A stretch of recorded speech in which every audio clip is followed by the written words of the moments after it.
I'm Dan Carell with DCA-CardLinx, and this is Commerce Code, a bi-weekly digital commerce podcast for leaders in card linking, loyalty and digital marketing, mobile wallets and payments, and financial data. Thanks for joining this running conversation with leaders in the industry. And if this podcast is helpful to you, come join us at a DCA-CardLinx event. You can learn more at www.digcomall.org.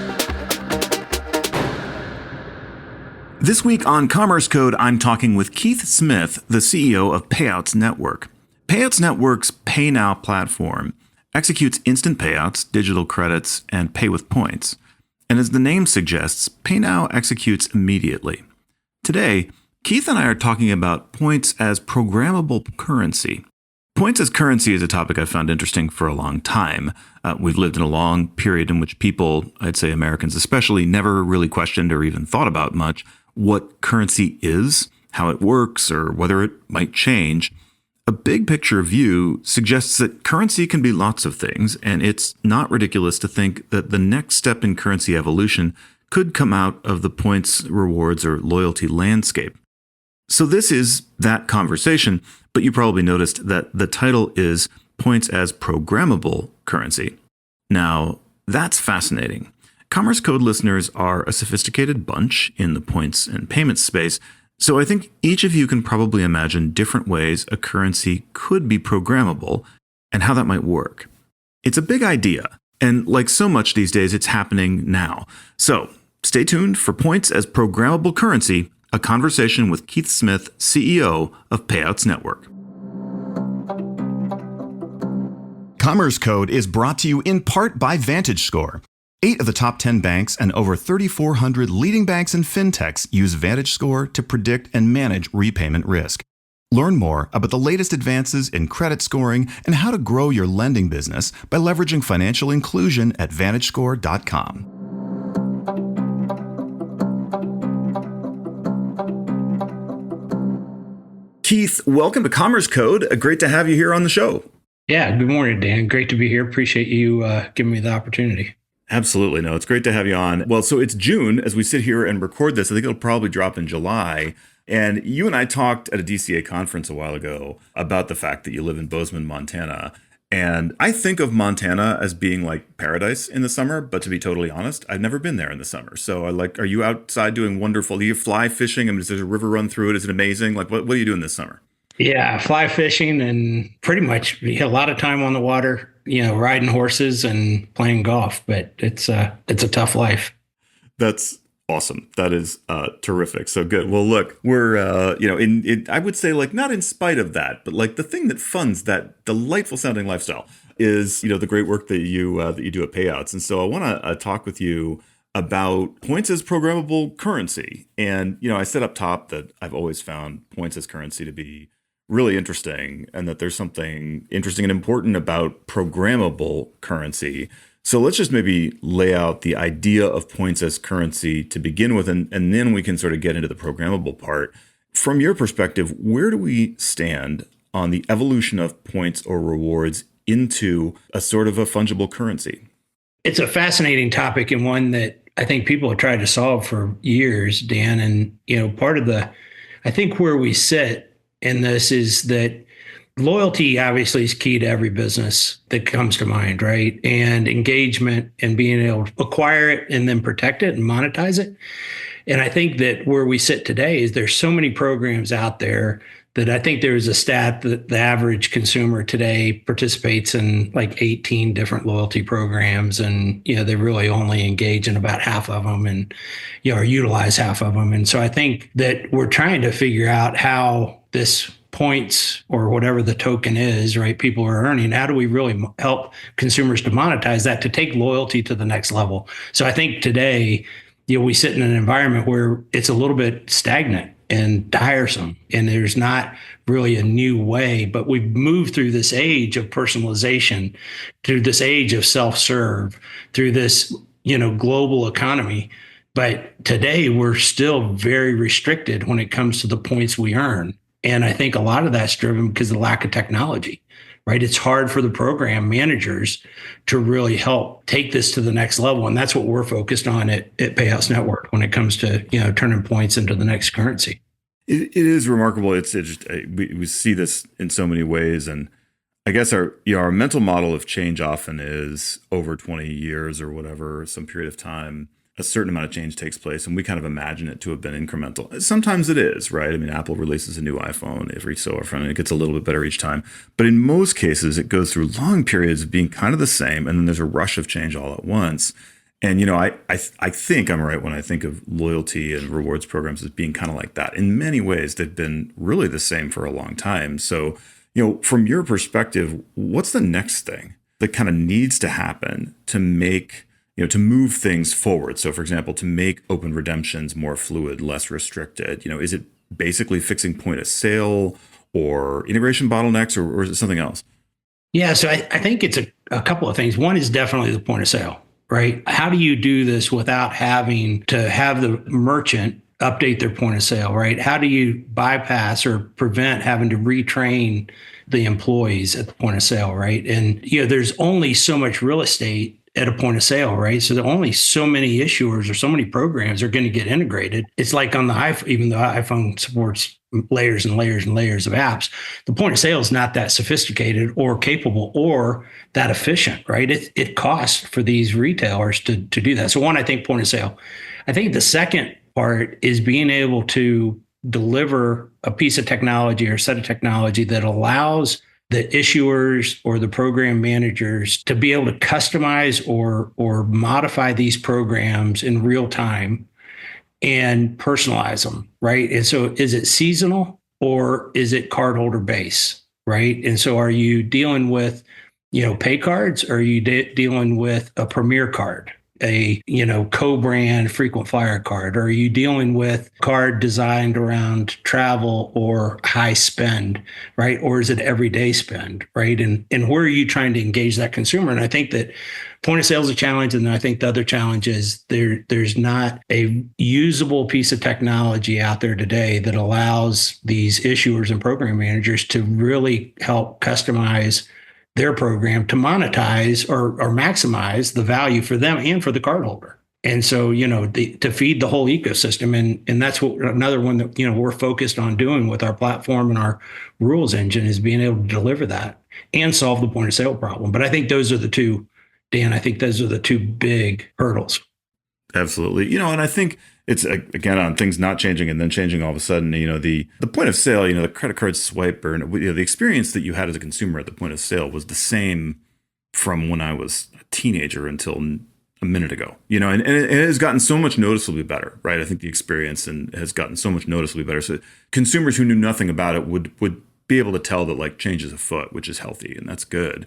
So the benefits to consumers of all the stuff you're talking about are pretty clear to me, but I'm interested in your take then on the benefits to merchants, to brands, to others. Like how does open redemption help them? Who does it sort of help the most? I think it helps across the entire ecosystem or category of cardholders. And I'll give you an example, Dan, or a couple of examples. If you happen to be issuing a pay card, and the average pay card, depending on what stat you look, has a life of 9 months to 16 months. And if the average cardholder in the pay card environment doesn't engage within 7 or 10 days, the propensity to become dormant or dead card is very, very high. And so being able to engage that cardholder to incent them to spend is super important. So that's one example, right, where you've got this period of time to capture. And then take a traditional credit card or debit card issued out there, and an issuer is spending $150 or $250 to acquire that customer, and trying to get them to use that card in real time from the time they receive it to get them activated. Today it's like spend $1,000 and you get 10,000 points, or spend $500, right? And the average consumer is not going to go spend $500 on their card in a week, right? In an everyday spend, right? To get those points. And then the other challenge is once they have those points, how do they value them? And so is it that I'm going to bank them and I'm going to use them in a year because I'm going to get an airline ticket or something like that? Or can I use them real time and get real value out of them that's going to impact, maybe increase my personal wallet, right? It's going to increase what's in my checking account, right? And it's going to have a material impact. The third one I would tell you is these co-brands or preferred cards or, people that have earned certain status with these issuers have had a different behavior. They don't necessarily want the same reward. They want a different reward, or the issuer needs to treat them differently. And so we have in preferred cards, you have special help desk numbers that you call so you don't get caught in the, I got an 8-hour wait time, right? I got a preferred line that I'm going to. And so why is it that I have my points, but I can only use them a certain way, or I only get rewarded in a certain way? So I think personalization back to the cardholder and maybe to that cohort of cardholders. So I think that the value reaches across all spectrums of card issuing. And I'd even reach a little further, Dan, to say it doesn't have to be a card. It could be, digital wallet, right? It could be neobank, right? It could be wave and pay. So it's really around the token or the account being issued. And you look at marketplaces out there, kind of the same challenge, right? How do I get people to engage in my marketplace? Because I'm going to have a wallet, same situation. So card, wallet, I think the value's there for the whole industry, right? And all scopes of consumers. Yeah, I think all of that sort of anticipates, or at least I can tell that the ways I can imagine, and I want to hear you talk about it because you actually know, and I'm just imagining, but like the ways that this leads to programmable currency. And so let's talk about that. So what do you mean by programmable currency from your perspective? How do you do it? And like, what's the use case right now? Because I can imagine that may evolve in the future, but like at the moment, how do you think about that? So I go back to Payouts Network. We view payments. Every payment is not the same. And so when we look at loyalty points and the redemption of loyalty and turning it into a currency, it is a transaction-based model and mentality. And so I'm at the point of sale, I'm paying for my goods, and I have an opportunity to redeem points for cash, essentially, against that purchase in real time. And I get to decide. But the programmatic aspect of the currency starts with the issuer, right? And what is the issuer really wanting to do for Dan Carell? What is this issuer really wanting to do for Keith Smith? Because we may look the same, but we may behave differently, from a card perspective or the card we have, right? And so, a pay card provider may say, hey, I want everyday spend to where it's gas and grocery and coffee, and it's not micro ticket, but it's small ticket purchases, right? It's $10, it's $15, it's $20, right? And so being able to say, hey, the points are available and you can use those, and we have the ability to control it to where they're only good for purchases of a certain size, or they're only good at purchases at certain mids, right? Or category codes, or it's seasonal. Right, from that perspective, it really starts back to the issuer and what that issuer is really wanting to achieve, either monetarily, seasonal interchange, or engagement, personalization. They think that this cardholder base wants more of an experience, right? So you are more of a foodie and you want a food experience, and I'm more of a wine and I want a wine experience.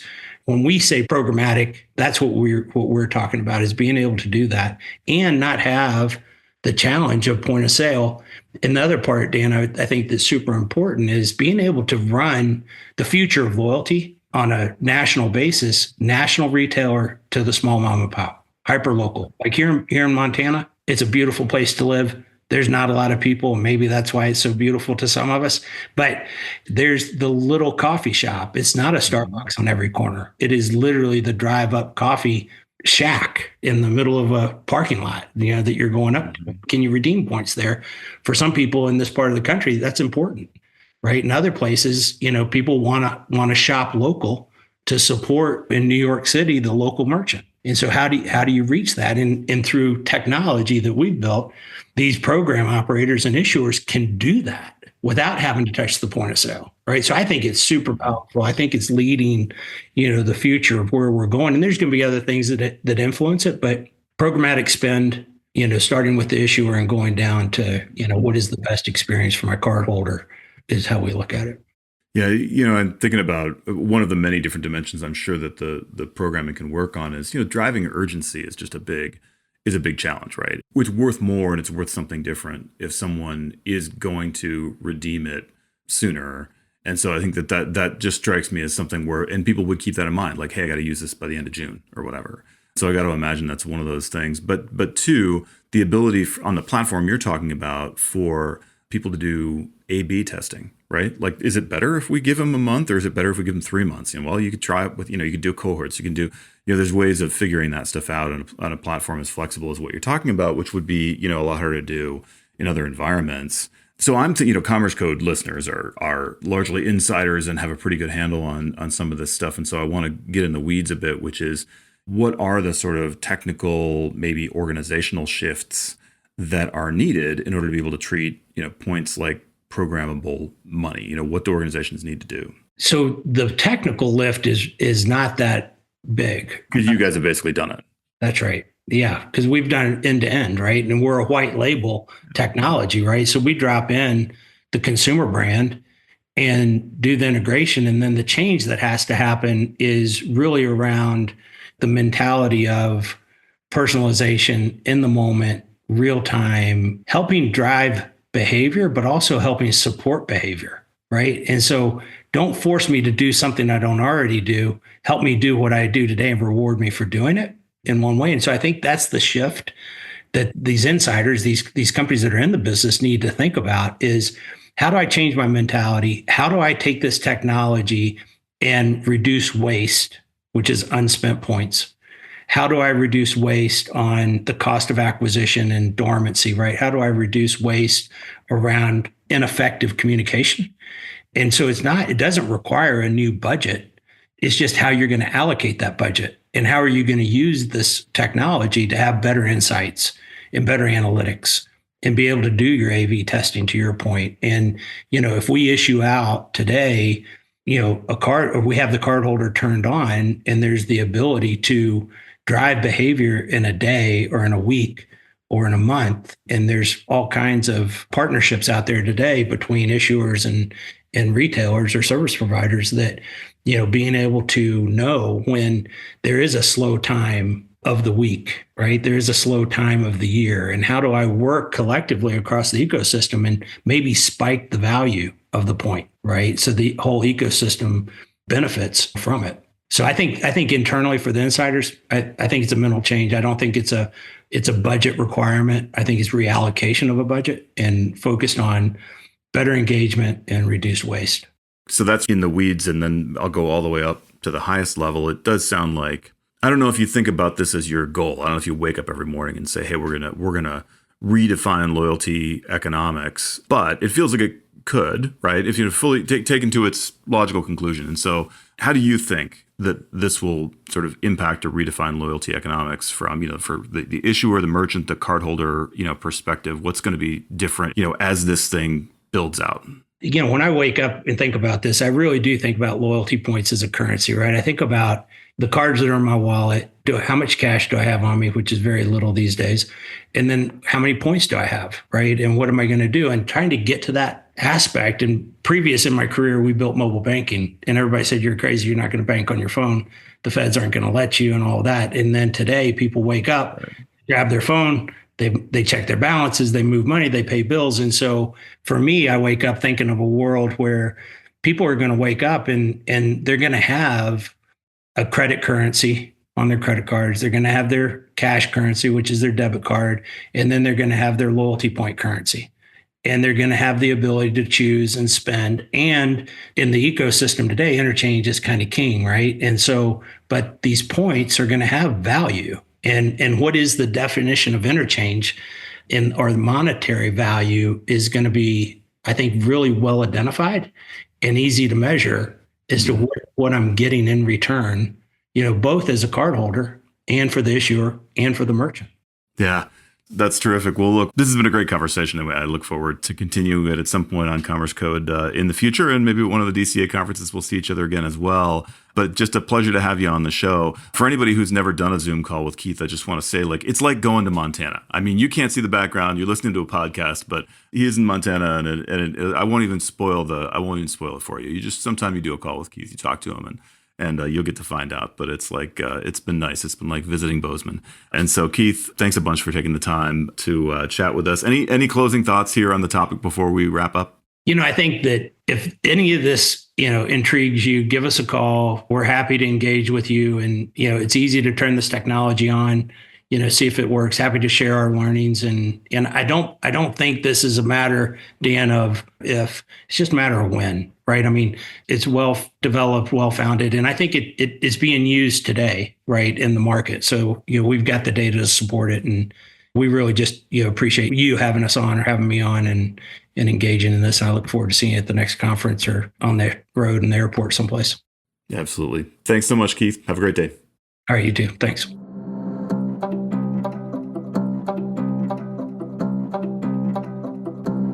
Commerce Code is sponsored by Pentadata, the all-in-one financial data API. Whether it is bank account data, credit card transaction data, or credit reports and credit scores, Pentadata has it all in one simple and easy-to-use API. With coverage of over 6,000 banks, over 200 million credit files, and 60 million merchants, you can get all the data you need for your apps at pentadatainc.com. So that conversation with Keith about a loyalty product that really is currency reminded me of a story. Here it is. My family moved to the U.S. when I was 7. Before that, we and everyone we knew lived in Canada. And throughout my childhood, we went back to Canada once or twice a year to see people.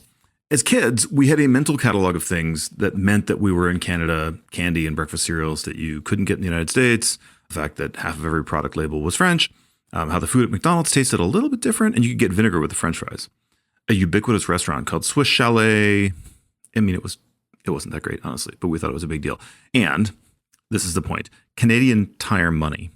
What is that, you ask? If you're Canadian, you don't have to ask. Canadian Tire, first of all, is a store. They do sell tires. They sell car stuff. But they basically sell everything else, too. So like sports equipment, hardware, outdoor stuff, toys, furniture, some clothes, I think. Not groceries. Anyway, Canadian Tire gave you Canadian Tire money whenever you bought something.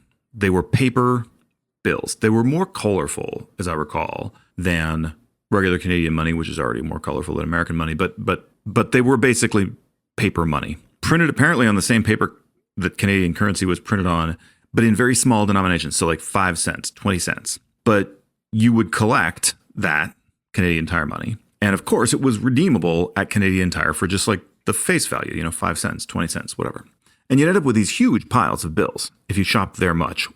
And as far as we knew, like everyone did. So, of course, it was a loyalty program. But because Canadian Tire is so ubiquitous, I mean, I won't compare it to like Walmart, but, well, I mean, every Canadian town has plenty of Canadian Tire stores, 1 or 2, and they're big. So everyone's got this stuff. And there was no reason that you couldn't just use it interchangeably with real Canadian money. So people did, to a certain extent.